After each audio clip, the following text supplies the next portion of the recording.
여러분들께 전할 부처님 말씀은 오늘을 최고의 보람된 날로 만들기 위한 법칙에 관해서 이야기를 하겠습니다. 오늘을 어떻게 하면 우리가 최고의 보람된 날로 만들 수 있을 것이냐. 잠을 자는 사람은 꿈을 꾸지만은 내일을 준비하는 사람은 꿈을 이룬다는 말이 있습니다.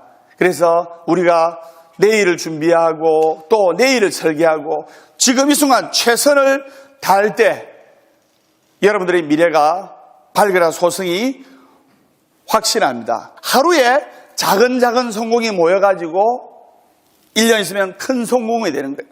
하루에 작은 행복이 모여가지고 1년 지나면 큰 행복이 되는 거예요. 그래서 그러면 초발심시 변정각이라는 말이 있습니다. 우리가 기본에 충실해야 돼요. 그래서 처음 먹었던 이 마음이 변정각, 정각을 이루고 깨달음을 이루는 거예요. 우리가 기초적인 것부터 기본에 충실할 때 우리가 바라는 것을 이룰 수가 있는 거예요. 고대 그리스 철학자가 이런 말이 있습니다. God is in detail. 뭐냐? 신은 작은 데 있다. 이게 무슨 말이냐? 작은 벽돌 2장이 모여가지고 진정한 건축물의 아름다움을 발산한다 했습니다.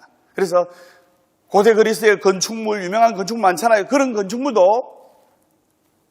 벽돌 2장이 모여서 거기에 또 벽돌 한 장이 모여가지고 진정한 건축물의 아름다움을 발산한다는 뜻입니다. 그렇기 때문에 우리가 기본으로 돌아가서 기도하고 또 수행하고 봉사를 생활화해야 됩니다. 제가 선창하겠습니다.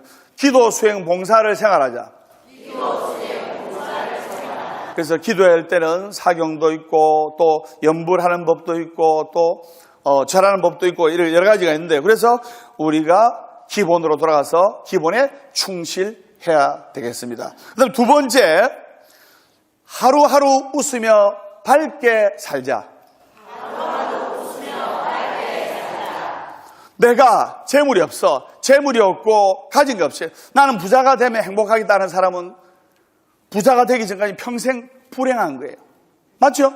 그래서 하루하루 즐겁고 밝게 웃으면서 살아야 됩니다. 월요일은 원래 웃고, 화요일은 화가 나도 웃고, 수요일은 수시로 웃고, 목요일은 목이 터져라 웃고, 금요일은 금방 웃고 또 웃고, 토요일은 토실토실하게 웃고,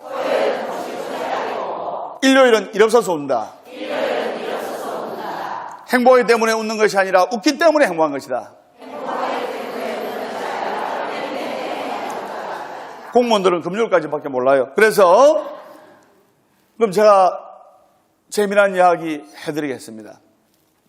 우리가 하루하루를 웃으며 살아야 돼요. 5살짜리 꼬마가 이제 엄마의 손을 잡고 엘리베이터를 탔어요. 근데 엘리베이터를 탔는데 거기에는 12명의 어른들이 그 엘리베이터를 타고 있었어요. 그러니까 엘리베이터가 거의 만원 상태였습니다.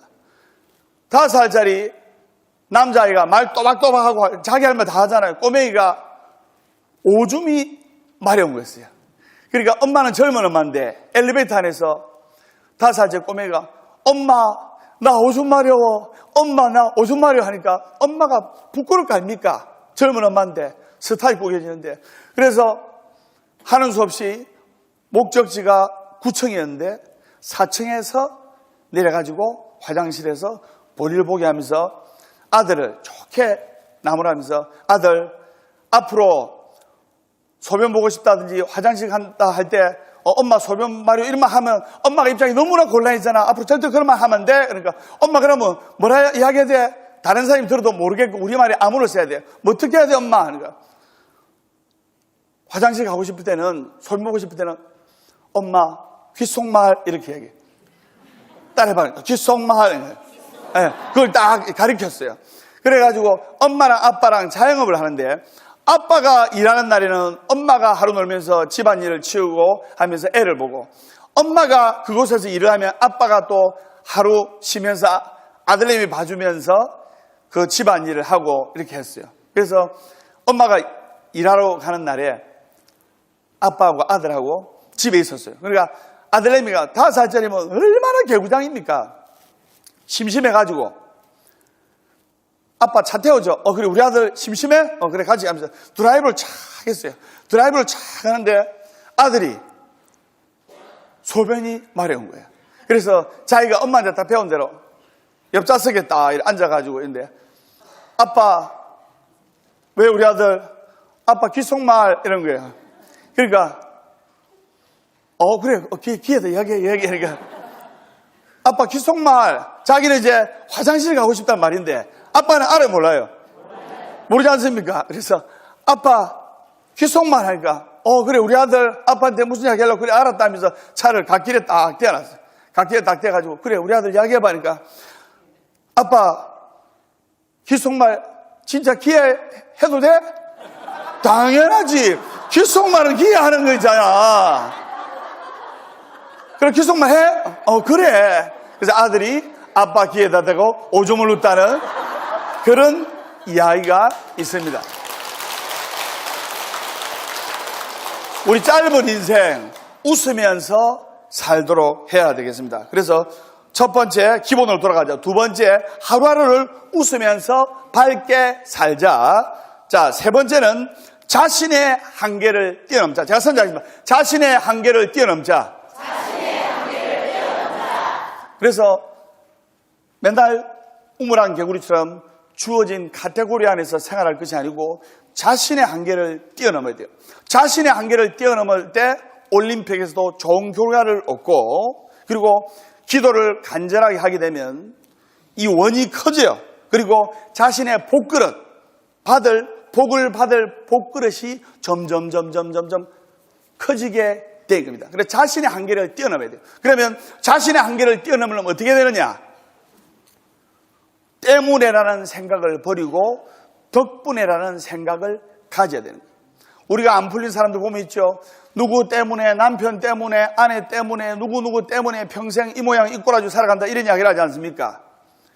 때문에라고 생각하는 사람은 내 인생에 있어서 그 모든 사람들이 걸림돌밖에 안 되는 거예요. 걸림돌밖에 되지 않을 때 내 인생이 걸려서 넘어지고 쓰러지는 겁니다. 때문에라는 생각을 버리고 덕분에라고 생각해야 돼요. 이분 덕분에 내가 이만큼 발전하게 됐다. 저분 덕분에 내가 이만큼 더 수행하고 더 노력하고 공부하게 되었다. 저분 덕분에 내가 더 발전하게 되었다. 인생의 고통과 괴로움의 걸림돌을 인생의 디딤돌로 만들 줄 알아야 돼요. 그래야 자신의 주어진 한계를 뛰어넘을 수가 있는 겁니다. 자, 제가 선정하겠습니다. 때문에라고 하지 말고 덕분에라고 하자. 그래서 여러분들이 24시간 나오는 단어, 하루에 사람은 5만 가지의 단어를 쓰는데 나올 때 감사합니다, 사랑합니다, 덕분입니다, 축복합니다, 술술 풀릴 겁니다. 이런 말이 습관적으로 나와야 되는 거예요. 그래서 덕분에라는 말로 자신의 한계를 뛰어넘고 인생의 걸림돌을 인생의 디딤돌로 만들어야 되는 겁니다. 법담 스님도 수많은 인생의 걸림돌을 디딤돌로 만들지 않습니까? 절대로 할 수 없는 것을 절대로 해내는 것이 부처님의 법이다. 그래서 행복해지려면 행복한 사람 옆에 있으면 되고 술술 풀리려면 술술 풀리는 법담 스님과 함께 할 때 술술 풀리게 되어 있습니다. 술술 풀리는 스님 기도하면 술술 풀리게 되어 있습니다. 그것을 아셔야 됩니다. 스님 무슨 말인지 아시겠죠?